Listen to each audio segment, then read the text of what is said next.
Good morning, good morning. Happy Sunday to everyone.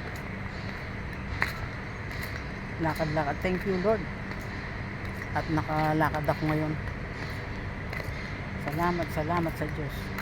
Nung 2 days ago, sumakit ang aking yung aking batok. May kumikirot. Tapos nahilo ako. Bigla naman na for long time. From the beginning, nagintawa ako. Tumanda ako. First time kong tumaas ang BP. Talagang ibang pagramdam ko that time. Kaya sabi ko, inisip ko kasi kung dito kasi sa UAE, kahit naman siguro sa ang bansa, pag wala kang insurance, di ka makapag-check up ng libre. Hindi totally libre. Gaya ng pag may insurance ako sa company, halimbawa nagtatrabaho ako, magpa-check up ka, lahat ng laboratory test magagawin nila, bigyan ka pang gamot. Minsan bayaran ko lang 5, wala pang 10. Kompleto test, na yun, check up na yun. Kaya inisip ko,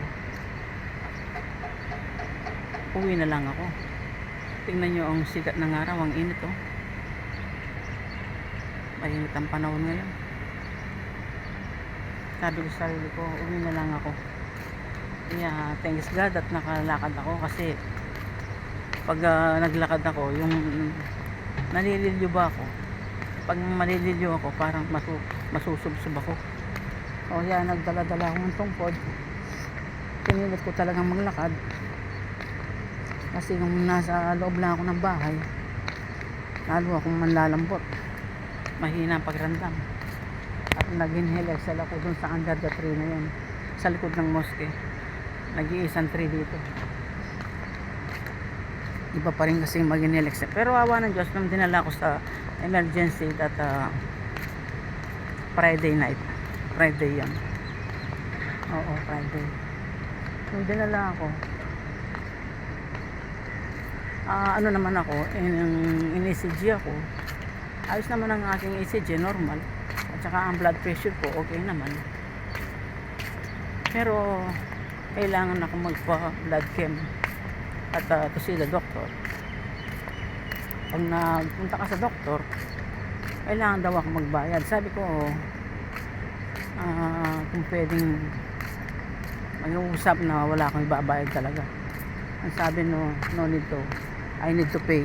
How much I pay? I get. Sabi niya, more or less 1,000 dirham. Imagine, 1,000 dirham. Sabi ko sa sarili ko, wala akong pera, wala akong kapera-pera. Paano ako makapag-check up? Kaya naisip ko, para kapag-check up ako, sabi ko sa anak ko, i-rebook na lang ako. Ayun, nag-try naman siyang nag-rebook, si Crystal. Nag-try naman siyang, tinignan niya kung magkanong rebook. Sa akin ticket na dapat July 8 kami, sabay-sabay. July 8. Ano ngayon? Malapit na yung katapusan ng Mayo.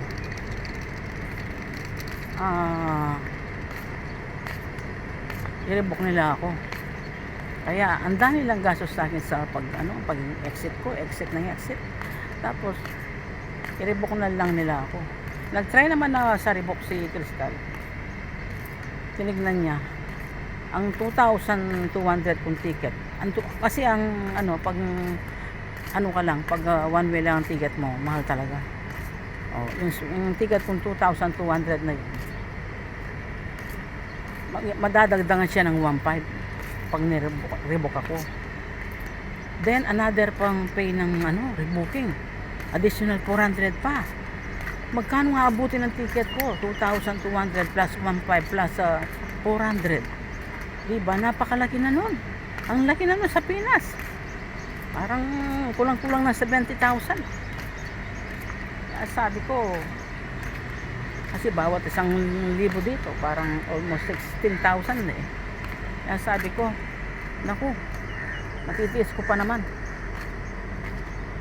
Tsaga-tsaga na lang muna, total malapit na isang buwan na lang, may sabi ko thank you sa Panginoon Diyos na ito, lakad-lakad ako, magpapapawis ako. Iba pa rin kasi maarawan ako kaysa nandun ako sa loob, panay AC ng AC.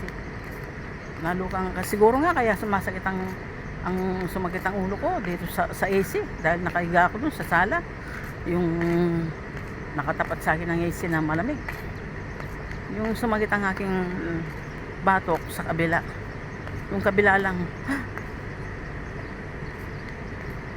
dito, kabila lang kumikirot, biglang pa 10 kirot. Pero siyempre nagwo-worry ako, kaya ngayon ang pagkalam ng mga pamilya ko sa Pilipinas, uwi na ako this Thursday. Pero sabi ko titiis pa naman na paawa ng Panginoon Diyos sa aking pag-iingat niya sa akin. Sabay-sabay na kaming uuwi para hindi na ang laki ng gastos talaga ng ticket ko. Ang ano pa nun, dahil ang aking visa matatapos siya sa July 4 yata. Oo, July 4. July 5. So may naglapse siya ng 3 days. O di uwi kami 8. Kaya yung 3 days na yun, i-extension na naman nila. Another 1,600 na naman. 1,600 na naman. 3 days lang yun. Na dapat ay gamitin kung 2 months yun. Yung 3 days na yun, 1,600 na naman. Kaya sabi ko, hindi na ako babalik dito kung ganito ang aking visa. Ang dami niyong ginagastos sa akin. Talaga naman malulubog ka sa utang sa pag-visa niyo sa akin. Ay, gusto nilang dito ako mag-stay. Sabi ko, hindi na ako babalik. Doon na ako sa Pilipinas mag-stay, sabi ko. Kaya yun, thank you Lord. Eto, isang buwan na lang, maigit, sandali na lang yun, mabilis naman ang araw, at antayin ko na lang yun. Pray na lang. Walang imposible sa Diyos, at ay maging okay din. Yan po, pinagpapawisan na ako. Bye bye na po. Thank you Lord, thank you sa araw-araw pag-iingat, kalakasan, biyaya. Maraming salamat po Diyos. Bye bye, God bless you all.